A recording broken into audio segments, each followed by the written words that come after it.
संतरे बेचने वाली बूढ़ी अम्मा की कहानी, जिसके पास एक नौजवान लड़का हमेशा आता, हमेशा संतरे खरीदता और खरीदे हुए संतरों में से किसी एक को, उसकी एक फाक को चखते हुए कहता, अम्मा देखो ना, ये तो कम मीठा है।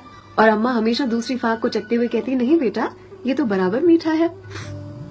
फिर भी ये लड़का बड़ी बेरुखी के साथ उसे खुले हुए संतरे को वहीं ठेले पर छोड़कर चलता बनता।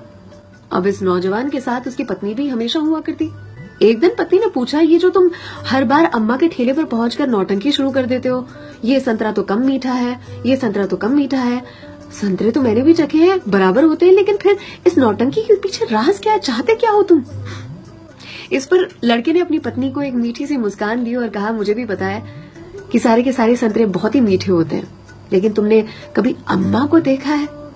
अम्मा इतनी गरीब है कि जो बेचती हैं उन्होंने कभी चखा भी नहीं होगा, इसीलिए तो एक खुला हुआ संतरा उनके ठेले पर छोड़कर आ जाता हूँ, मेरी ओर से उनके लिए।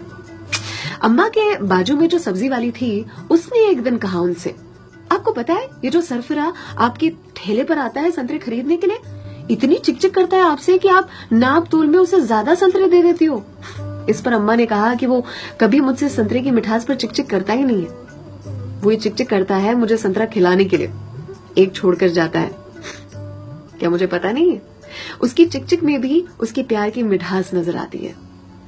वो कहते हैं ना कि मेरे हिस्से से ज्यादा तूने मेरी थाली में परोसा है, कितनी भी मुश्किलें दे ऊपर वाले, मुझे तुझ पे भरोसा है।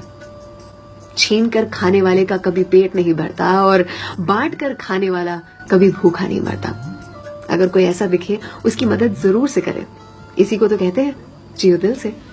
सलाम, दुआ, वणकम, प्रणाम, सत श्री अकाल, केम छो सारू छे, अहमदाबाद आखोई मारू छे। अर्चना की ओर से।